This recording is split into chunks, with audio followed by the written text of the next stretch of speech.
enseñanza o la reflexión de hoy y la he titulado Reconocer la necesidad espiritual o tener las cosas espirituales como una necesidad o un reconocimiento.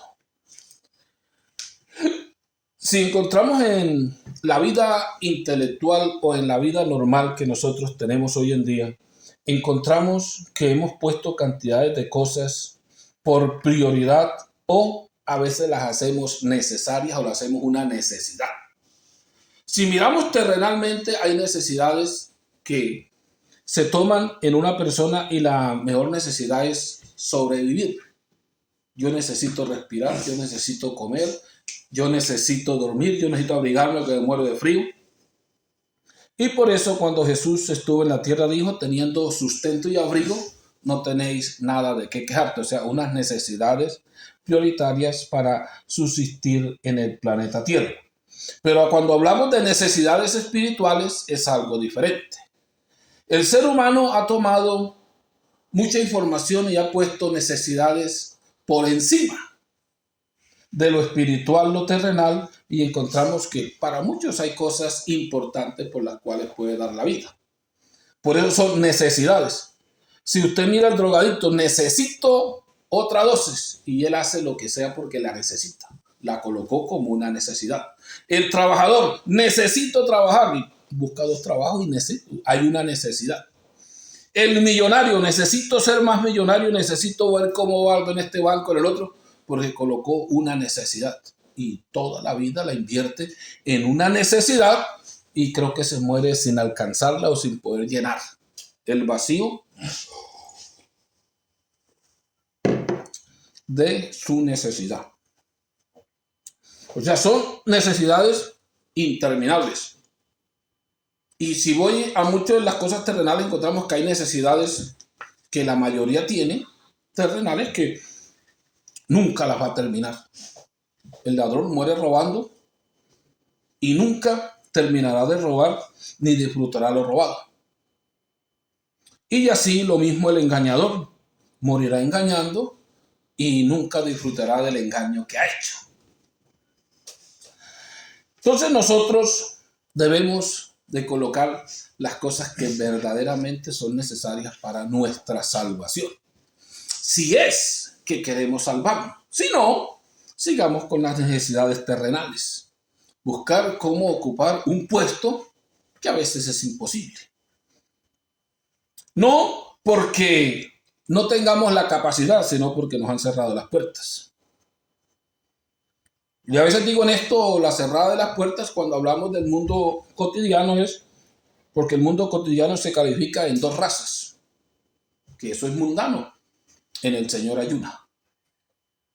Todos unidos por un mismo espíritu. Y en el mundo hay dos razas. La oligarquía o los que se creen ser de la misma raza y los pobres o los que no tienen valor para ellos. No, pastor, pero es que te estás hablando del tiempo presente. Digo, no, el tiempo presente, pasado y futuro es lo mismo. Si usted mira desde que empezaron a escribir las escrituras, se encontró que habían dominios terrenales de que no les importó el pobre ni nadie, solamente el saqueo y vivir de los demás. Vivir una vida de opulencia a costillas de otros que les cerramos las puertas para que no salgan. ¿Y con qué? Con el temor a la muerte y la destrucción. Y lo mismo estamos en estos tiempos. Que nosotros a veces como siervos de Dios decimos, a mí no me interesa eso, déjelo allá. Mientras habitamos en este planeta Tierra, eso nos estorba y nos hace daño. Y mucho más si nos unimos a los grupos que nuestro Señor Jesús casi que sacó del plan de salvación. Digo esto porque si usted encuentra la parábola que habla Jesús o cuando Jesús le explica a alguien si era difícil entrar al reino de los cielos, él le dice claramente en texto que es más fácil entrar un camello por el hueco de una aguja que un rico al reino de Dios. O sea que esto es para los pobres. O sea que si hay un dirigente de una iglesia que es millonario, yo creo que mídase a ver si cabe por el ojo de una aguja. Y no se crea que la gente anda volteando. El ojo de la aguja era una puerta donde entraba un camello manejado pero cargado. Eso es falso. Eso es teología falsa. Dios todas las cosas las dejó para que usted no se saliera por la tangente, no dijera, por aquí me voy. Cuando habló de el ojo, ¿qué le dijo? Saca primero la viga que hay en tu ojo y después la paja de tu compañero. O sea, no le dejó que es la pajita más grande. No. Ya, si lo quieren cambiar, es otra cosa. Pero todas las cosas las dejó en un término en la cual no se pueden brincar o pasarlo por alto. Pero el ser humano trata de cambiar las cosas a su propia comodidad. No, hermano, no se preocupe, los ricos van para allá. Solamente que dentro de cosaitos. Falso. Es una aguja común y corriente. Lo único que en ese tiempo tenía el huequito más grande para coser, pero era una aguja normal. Y si no, le pondría cantidades de ejemplos donde Dios no dejó espacio para que intermediara a alguien entre lo que habéis hecho. Todas las paredes están contra el cielo y la tierra. ¿Estás allá o estás acá? No hay un intermedio. Entonces esto es importante nosotros mirar en qué lugar estamos, cómo estamos y qué estamos haciendo para alcanzar lo que Dios ha prometido. Porque a veces para muchos dirán, bienaventurado el que pueda ser salvo, bienaventurado el que vaya a las bodas del Cordero. ¿Cómo serán? Pero no estoy diciendo yo quiero entrar, sino estoy mirando a los demás. Que los demás pueden, yo no puedo.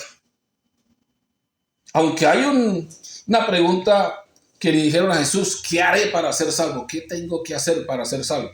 Él le da la explicación que debe hacer, pero la mayoría está, bienaventurados aquellos, no yo. Es cuando yo hablo de un Dios en segundo plano, que no es mi Dios. Puede ser el Dios de Israel, el Dios de una iglesia, el Dios de un pueblo. Y cuando yo le hablo que el Señor mi Dios, ya un poquito le digo mi Dios, pero cuando digo el Señor únicamente, el Señor es el dueño de yo no sé quién. Por eso debemos de entender que es importante saber que nosotros somos propiedad de alguien para podernos asimilar qué propiedad somos. Nosotros a veces damos a entender a veces que somos propiedad de una empresa y no notamos. ¿Y usted qué hermano es? Digo, yo soy de tal empresa. Yo de tal otra. Y hay muchos que se sienten tan orgullosos que hasta el uniforme lo sacan a la calle. Porque se sienten orgullosos de estar en una buena empresa terrenal. Y en este camino, ¿quién dice la gente que de quiénes son? Lo mismo que en el tiempo antiguo. ¿Usted qué es? Yo soy adventista, yo soy trinitario, yo soy pentecostal, yo soy... Cantidades de cosas tienen. Tienen un dueño. Y hay muchos que llevan hasta el rótulo de su dueño en su camiseta o cualquier parte, pero no son o no le pertenecen a Dios. Pablo escribiendo a los Corintios lo dice de esa manera, ustedes son unos mundanos. Y cuando hablamos mundanos, viven en el mundo, aunque tienen un conocimiento de Dios. Y él le dice, ¿por qué somos mundanos? Le pregunta. Dijo, porque unos dicen que son de Pablo, otros que son de Pedro, otros que son de algunos. Y tienen cantidades de títulos, pero aquí ninguno dice que es de Jesús o es de Yeshua. Digo, los bauticé en mi nombre para que digan que son míos. Se bautizaron en el nombre de Pedro para que digan que pertenecen a Pedro. Dijo, yo principalmente casi a ninguno he bautizado para que lo bauticé en mi nombre. Y creo que Pablo le ha dicho, y si alguien he bautizado, lo bauticé en el nombre de Yeshua. Y también da una pequeña lista de los que bautizó. Acordando, porque dice, yo no he sido llamado a bautizar, sino a anunciar este mensaje de salvación. Porque la prioridad que colocó Pablo fue dar a conocer el nombre de Yeshua donde no había sido conocido. O sea que colocó una prioridad en el camino de la salvación. Y lo veía como una necesidad. Cuando a él le preguntaron por qué predicaba, dice, se me ha impuesto. O se me ha dicho, o se me ha ordenado que predique este mensaje. Y ay de mí si no lo hago. Si lo hago por mi propia voluntad, pues recompensa tendré. Pero si lo hago forzadamente, lo he de hacer y lo tengo que hacer aunque no tenga recompensa. Pero es mejor hacerlo de buena gana para tener la recompensa. Y en todas sus audiencias que él tiene, cuando usted lee los últimos capítulos de Hechos, siempre da su relato. Fui llamado a este servicio y lo estoy haciendo. Él me llamó y le estoy cumpliendo. Y desde ese día he seguido este camino. Entonces miramos qué era la necesidad de Pablo. ¿Cuál era la necesidad principal de él? Escapar de la ira venidera o ser salvo. Él dice, yo cuánto quisiera salir de este cuerpo y estar con mi Señor, pero encuentro que me necesitan en la tierra todavía para anunciar un mensaje. Cosas que a veces son extrañas en el ser humano cuando a veces pensamos, yo conozco a Dios, yo amo a Dios, quisiera estar en el cielo, quisiera irme con Dios. Y cuando de pronto se enferma y yo no me quiero morir, hermano, ore por mí, yo no me quiero morir. Decir yo me quiero ir rápido, pues no lo sé, pero los que están bien agarrados de pronto, pero la mayoría que está negociando con un mensaje, creo que piensa disfrutar lo que tiene. Pero nosotros, como siervos de Dios, tenemos que tener la salvación como una necesidad. Porque las cosas cuando no se hacen una necesidad o no se reconocen por necesidad, las tenemos en segundo lugar o en un lugar en nuestro closet guardadas que la vamos a usar cuando lo necesitamos. Hacemos lo mismo. Dios, ¿qué Dios? Dios es un objeto que tenemos en nuestra vida que lo vamos a usar cuando ya no podemos más o cuando lo necesitamos. Si alguien se enferma y mandó a todos los médicos y ya le dice el médico, no hay solución. Si quiere, váyase a morir a su casa o se muere aquí. Dijo, no, doctor, que se haga lo que Dios quiera. Hay un Dios que todo lo puede en el último lugar. O sea, lo saco en el último lugar. Hay mucho que hasta se nos olvida que existe. Pero la mayoría siempre cuando no hay opciones, ahí sí que venga Dios. Pero las primeras opciones se las pongo en lo que yo creo. O lo que yo tengo, las intenciones, o lo que yo veo como necesidad. Y la costumbre de nosotros es que todo se paga. Entonces nosotros queremos pagar con cosas inmundas nuestra salvación. La queremos pagar con dinero, la podemos pagar con regalos, con muchas cosas, y encontramos que la salvación es dada gratis por obediencia y prestar un servicio. No es únicamente obediencia, yo obedezco y me quedo aquí sentado, no, es obedecer o llegar a prestar un servicio como Dios lo ha mandado, no como yo quiero. Por eso, cuando Jesús está escribiendo de las dichas que hay en el servicio de Dios, es una Biblia que tiene las bienaventuranzas.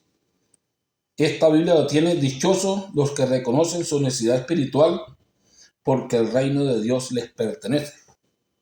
Y hay una Biblia que tiene dichosos los pobres en espíritu, o sea que no tienen nada que ver con el espíritu, o sea que la tiene la traducción como torcida. Y es lo que es una necesidad. Yo necesito el Espíritu Santo. ¿Qué tengo que hacer para ir primero? Tengo que entrar a un reino espiritual. Porque es imposible recibir el Espíritu Santo no estando en un reino espiritual. Es imposible recibir un fusil con orden del Estado sin estar en el ejército. Digo, yo necesito un fusil. Digo, me voy a prestar el servicio militar, que es lo correcto. Aunque muchos lo tendrán bajo cuerda, pero en las cosas espirituales no son así. En las cosas espirituales muchos lo tendrán, pero falso. Y se harán pasar como siervos de Dios. La importancia que nosotros colocamos en este mundo, Dios dice que debe ser un segundo plano o que Él sabe lo que necesitamos. Voy a leer aquí un texto en Mateo 6:31, dice así. No anden preocupados diciendo qué vamos a comer, qué vamos a beber, con qué vamos a vestirnos. Que por todas esas cosas se afanan los paganos, pero ustedes tienen un Padre Celestial que ya sabe que las necesitan. Busquen primero el reino de Dios y hacer lo que Dios exige y recibirán también todas esas cosas. O sea, algo que si lo miramos no entienden, busquen el reino de Dios, dice la Biblia, primero y su justicia. Digo, busquen el reino de Dios y también obtendrán aquellas cosas. Yo digo, sería absurdo que en un reino espiritual con todo el poder terrenal y celestial, encontrar a alguien que no pueda obtener las cosas básicas para sobrevivir. Jesús en los tiempos de su predicación dijo, ni aun Salomón pudo vestirse como uno de los lirios, con toda su sabiduría. Y él claramente dice que nosotros valemos más que los lirios, que las aves, ¿Y cómo no vamos a tener las cosas? Pero nosotros, en la cultura que tenemos ya, o en la manera que hemos sido esclavizados, a veces se nos queda difícil vivir de otra manera. Nos llevan, como dice, al cuello, que hay que hacer algo para subsistir, porque en una parte u otra somos esclavos voluntarios o esclavos obligatorios. Porque a veces pensamos, no, es que la esclavitud pasó. Sí, pasó la esclavitud, pero ellos se formaron otra clase de esclavitud y la colocaron esclavitud remunerada o que da una remuneración o que paga algo. Y si usted mira, el esclavo tenía derecho a comer, vestir y el día de descanso. Y si usted mira ahorita el esclavo, pues no tiene los derechos o los mismos derechos, porque si trabaja no le alcanza para vestirse o para comer y a veces no puede descansar. Es la misma casi situación, es una esclavitud que la ha colocado el ser humano recogiendo bienes y amontonando riquezas que no se sabe dónde las va a colocar. Y esas riquezas a veces vienen por heredad de generación en generación. Pero nosotros no nos hemos dado de cuenta de qué manera nos podemos salir de la esclavitud. Y si alguien piensa diferente a salirse de la esclavitud, pues su amo o el que lo esclavizó busca la manera de niquilarlo o sacarlo porque le está torciendo sus esclavos. Bendito el nombre de Jesús. Bueno, no venimos a hablar de la esclavitud, sino de la necesidad de nuestra salvación, la necesidad de ser lleno del Espíritu Santo, la necesidad del conocimiento de Dios, la necesidad de escapar de la ira venidera, la necesidad de ir al cielo a morar con Jesús. Si yo lo pongo por una necesidad, no hay nadie que me detiene, yo la buscaré. Hay un profeta que escribe, si el ser humano buscara a Dios como busca la plata y el oro, ya lo hubiera encontrado. Y si usted mira, ¿a dónde entra alguien por buscar plata o oro? Dentro de las profundidades de la tierra, kilómetros de profundidad y va donde sea, porque se ha propuesto buscar algo. Y si nosotros buscáramos nuestra salvación o buscáramos a Dios de esa manera, yo sé que ya Él se hubiera acercado y ya nos hubiéramos acercado a Él. Yo he tenido varios, como se dice, testimonios de gente que no ha ido a un grupo religioso, ni lo han engañado de ninguna manera, y miramos de la manera que buscan a Dios a veces sin conocerse a Él, pues de una manera que quiero buscarlo y están continuamente buscándolo hasta que Dios se acerca a ellos y les habla. O sea, si Dios se acerca y le habla a alguien en la soledad, en el día de tormento, en la angustia, entonces encontramos de que sí me puedo acercar a Dios. Lo que pasa es que he cambiado la metodología de acercarme a Dios y pienso que acercarme a Dios es por un grupo religioso o ir a un monumento o a un salón cultural. Que yo a veces no digo como Jesús lo dijo, yo digo un salón cultural donde hacen muchas fiestas, pero el peor dicho que es el real es un salón de economía, como dijo Jesús, una cueva de ladrones. Están robando la salvación y robando la economía de los que ya engañaron. Pero a veces para muchos les cae duro decir eso, hermano, no diga eso, que usted está pecando contra Dios. Y le digo, vea, a mí me lo están diciendo desde que era pequeño. Cuando yo hablaba un poco que dice que mal de los curas, cuando hacía la verdad de los curas, uy, no se meta en eso que Dios lo va a castigar. No, eso es un siervo del Dios, no sé qué clase de Dios, pero siempre lo que tenemos de conocimiento y los que nos santificaron, nosotros decimos que es santo. Aunque puede ser el mismo diablo, pero nosotros decimos que eso es lo bueno. Y yo desde muy temprana edad he estado escuchando eso. Uy, no se meta con eso, que eso es sagrado. Y en estos días dice, no se meta con el presbítero, no se meta con el apóstol. Yo no me estoy metiendo con ningún apóstol. Yo estoy predicando la verdad, le estoy diciendo que ellos son mentirosos, están predicando la mentira. No escuchen qué está predicando, vayan y escuchen. O vayan y miren cuántos millones tienen las iglesias.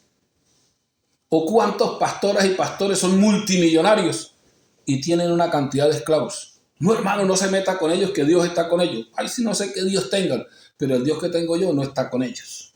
Porque si estuviera con ellos, ellos estuvieran predicando el reino de Dios o la salvación y fueran también pobres, porque no nos alcanzaría para dar a todos los que necesitan. Porque si usted se propone a los apóstoles en los tiempos de que todos llegaron donando sus cosas, regalándolas, y se hubieran hecho un nido para ellos, yo creo que se habían quedado con todo Israel. ¿Y qué hicieron ellos? ¿Para quién era? Para todos, para que no hubiera necesidad en el pueblo de Dios. Eso es lo que dice vivir en comunidad, lo que muchos dicen comunismo. Comunidad, que no es robarle a los demás, sino darle al que necesita, porque robar es del imperialismo. Le roba al pobre para dárselo al rico, pero todos lo han torcido y tienen enseñanzas completamente diferentes. Así que miramos que la salvación por una necesidad, recibir el Espíritu Santo una necesidad, y miramos que es una necesidad cumplir los requisitos que Dios ha mandado. Cuando yo los pongo por necesidad, ya yo pido, necesito. Yo necesito esto porque yo me quiero salvar. Pero cuando yo no veo las cosas por necesidad, a veces me queda tarde. Voy a leer aquí un texto en Hechos 2, del 37 en adelante, que dice así: cuando los allí reunidos oyeron esto, se afligieron profundamente y preguntaron a Pedro y a los otros apóstoles: hermanos, ¿qué debemos hacer para ser salvos? Pedro les contestó: conviértanse y que cada uno de ustedes se haga bautizar en el nombre de Yeshua de Nazaret para perdón de sus pecados y reciban el don del Espíritu Santo. O sea, encontramos una necesidad. ¿Qué necesito? ¿Y ustedes qué necesitan? Ya ustedes se convirtieron a Dios, están buscando algo, les falta ¿qué? El bautismo. El bautismo, cuando miramos que todo mundo bautiza, o sea que todo mundo se salva. El bautismo tiene un mandamiento y dice que sea en el nombre de Yeshua. En mi nombre, dijo Dios, no dijo en los nombres de nadie, ni dijo en título, dijo como usted quiera, ni como usted crea. Porque muchos dicen: hermano, si usted cree y está convencido que es salva, yo lo bautizo en el nombre de María, en el nombre del Padre, en el que quiera. Dice: no es como yo diga, sino es como Él mandó. Porque yo cuando tengo una necesidad, la busco verdaderamente. Lo que es, si tengo sed, yo busco verdaderamente agua. No que me engañen, tomando cosas que no quitan la sed. Entonces es importante mirar, si nosotros para recibir el Espíritu Santo lo vemos una necesidad, no podemos volarnos los pasos. Los pasos más importantes que los tiene Romanos 6, que son principios. Primero, los principios, el conocimiento de Dios. Si no conoces a Dios, ¿cómo le vas a amar? ¿Cómo lo vas a adorar? ¿Y cómo te vas a entregar a alguien que no conoces? El conocimiento de Dios va en el primer lugar. Después va la fidelidad o la obediencia. Y después es que va el bautismo. El bautismo es una marca, un sello de perdón y entrada a un reino. Para perdón de los pecados y entrar en el reino de Dios. Y ya el Espíritu Santo es el sello de que sos parte del pueblo de Dios o que haces parte del cuerpo de Dios. ¿Por qué? Porque Dios habita en ti. Son cosas que si yo no las pongo como necesidad, no las voy a recibir. Porque Dios nunca ha aceptado el segundo lugar para nada. Él dijo claramente: el que ama más a padre, madre, hijos, hermanos, heredades, más que a mí, no es digno de ser mi discípulo. O sea que yo tengo que estar en primer lugar. Por eso Él exige el primer lugar. Pero a nosotros nos ha quedado difícil colocarlo en el primer lugar. Aunque a veces nos toca, obligatoriamente. Cuando a veces nos enfermamos y no hay soluciones, bueno, que haga lo que Dios quiera, nos toca ponerlo de primero, pero en último lugar, pero de primero. Ya este es el primero que hizo el milagro en mí. Y después empezamos a decir gracias a Dios y al médico y le metemos, digo, si es de Dios, y si es del médico. La ciencia es una cosa y las cosas espirituales. Entonces, si tú te tomas una pastilla, deja que actúe, que la hicieron para algo. Es medicina. Pero si vas a confiar en Dios, confía en Él, que hará algo en ti. Pero no puedo confiar en lo que no creo, en lo que no lo veo una necesidad. Bueno, si vemos una mujer o un hombre o un muchacho, una muchacha, tienen la necesidad: yo me tengo que casar, necesito. Y usted ve que busca por todas partes. Aunque hay muchos que, aunque lo pueden necesariamente, a veces no se casan, sino que se enredan, otros, pero hay una necesidad que la encuentro. Yo lo necesito, si yo me quedo solo. Por eso es importante que nosotros pongamos por necesidad los que nos queremos salvar las cosas espirituales. Pero los que quieren economía y vivir una vida de comunidad, pues pueden seguir en el camino que van, tranquilos, sin ningún problema. Que la salvación es algo diferente. Vamos a mirar aquí, siguiendo con el bautismo, vamos a mirar aquí en Mateo 3:14. Pero Juan trataba de impedírselo diciendo: soy yo el que necesita ser bautizado por ti y tú vienes a mí. Y Yeshua le respondió: déjalo así ahora, es conveniente que cumplamos lo que Dios ha ordenado. O sea, esto es cuando Jesús fue a ser bautizado por Juan el Bautista. Él vino a darnos un ejemplo. Ni él se voló el ejemplo de ser bautizado porque él no necesitaba ser bautizado. Juan dice: tú no necesitas, yo soy el que necesito ser bautizado. ¿Y qué le dijo Jesús? No nos vamos a volar los requisitos, vamos a hacer lo que Dios ha mandado. Si yo vengo a cumplir lo que Dios ha mandado, es que para la salvación tengo que ser bautizado. Aunque no lo necesita, no se pasó las reglas, sino que se bautizó también. Y si usted lee la historia del bautismo, encuentra que saduceos, fariseos, muchas religiones fueron al bautismo de Juan, y Juan les dijo: generación de víboras. Un insulto grande les dijo, porque para Juan esas religiones no merecían ser salvas, o no merecían reconocer este camino, no merecían estar en dos situaciones: estar metidos allá y aquí, bautizados para salvación, y allá esclavizados en una religión. Dios, ¿quién los enseñó a huir de la ira venidera? Y encontramos que este camino es para huir de la ira venidera, que para muchos no existe.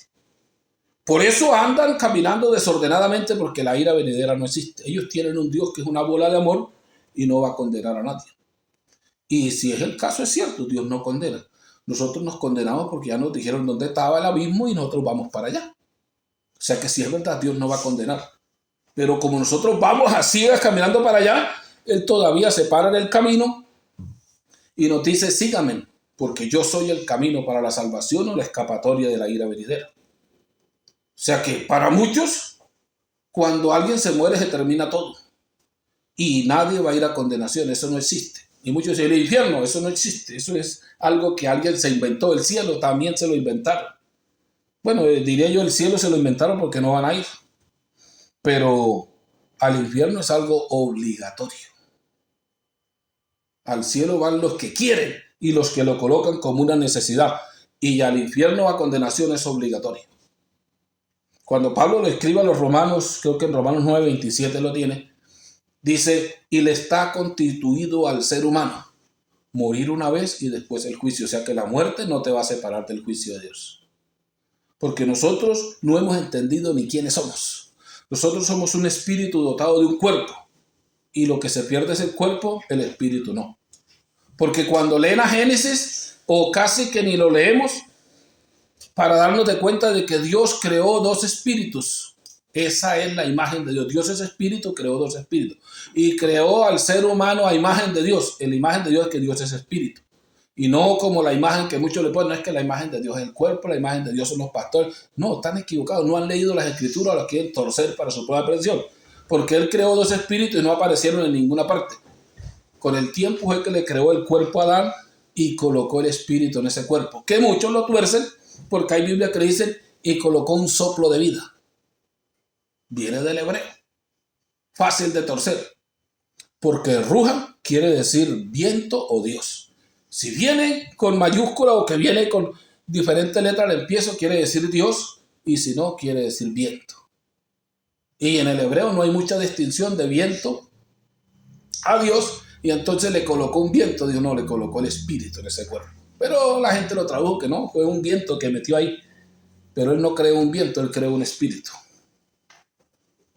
Y por eso los que estudian inglés tienen que mirar, los que estudian hebreo te llevan viendo que ruja quiere decir viento o Dios. Por eso cuando Dios se refiere a Él mismo, cuando habla con Nicodemo, dijo: porque Dios es como el viento. Escucha su sonido, lo sientes, pero no lo ves.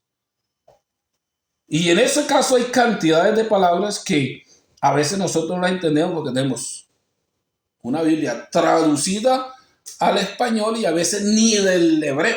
A veces viene de otro idioma y todavía después de traducida, torcida por las grandes religiones o por los imperios que las tuercen para poderse aprovechar de la gente y hacerlos esclavos por medio de un mensaje. Dice, no es que la Biblia católica está torcida. No, ellos la hicieron para hacer un imperio terrenal. Y la tienen de esa manera para que la gente obedezca al imperio y llevan en una mano la Biblia y en otra la espada. Y el que no convencen con la espada, pues lo convencen con la religión, porque es más fácil tener a la gente sumergida por algo que no existe, que nunca van a tener, que él imaginariamente tiene una cerca. Y o no dejarlo sin religión y dejarlo sin cerca. Pero si usted mira, el pueblo de Dios nunca ha sido un pueblo manso. Si quiere, léase los tiempos de David, todos los tiempos, nunca ha sido un pueblo manso. Siempre ha sido un pueblo de guerra. Lo único que la guerra en el nuevo tiempo, que se ha detenido por falta de experiencia espiritual y de conocimiento, no se ha hecho. Porque a veces miramos, pero nos tocará irnos a armar lo mismo que el Israel presente. No, a nosotros nos dieron un arma que ni conocemos, ni sabemos, y los que tenemos no la hemos usado. Todavía no la hemos usado y ni sabemos cómo se usa. Cuando Dios le dijo a los discípulos, y recibirán poder cuando haya venido sobre ustedes el Espíritu Santo, es un poder sobrenatural, que a como levanta a un muerto, mata a un vivo. Y a veces, no, pastor, ¿cómo dice él?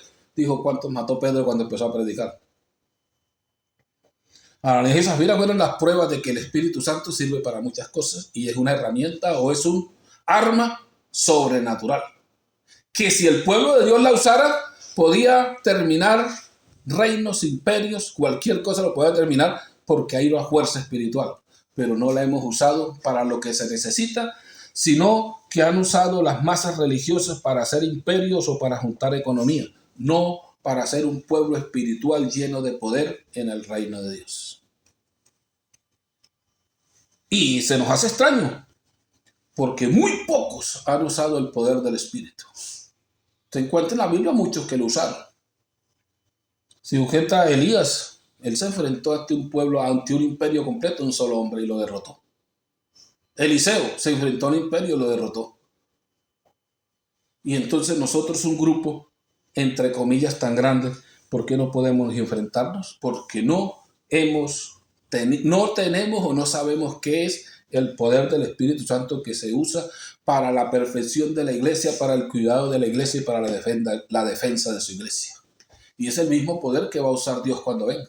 Poder de su Espíritu destruirá al enemigo, con el Espíritu que sale de su boca o con sus palabras destruirá al enemigo. Es un poder sobrenatural que el ser humano no conoce ni usa. Por eso no nos respeta el mundo. Les da duro, nos persiguen, nos acaban porque no usamos el poder. Pero en los tiempos antiguos la iglesia era respetada. Dice, y después que Ananías y Zafira le pasó eso, dice, la gente no se juntaba para ahí, los dejaba solos y eran respetados por el pueblo. Y así en muchos sucesos que pasaron, la gente cogía respeto. ¿Por qué? Porque veían con ellos no se puede. Usted encontraba que la gente se asustaba. Y Dios sacó a Pedro de la cárcel y abrió las puertas. Y cómo mataron a todos los guardias. Entonces la gente decía, no se metan con esa gente. Déjenlos quietos. Si ustedes se pueden luchar contra Dios, nos acabamos todos. Pero eso no existe en el tiempo de ahora, porque no tenemos una necesidad espiritual. Tenemos solamente necesidades terrenales. Mientras nosotros no cambiemos esa posición de pensar y vivir, no podremos tener una fuerza espiritual, ni podremos hacer parte del pueblo de Dios. Bendito el nombre de Jesús. Amén. Así que les voy a dejar hasta acá y manos a la obra, sigamos adelante, escudriñando y mirando hacia el frente y poniendo en prioridad nuestra salvación, que es la importancia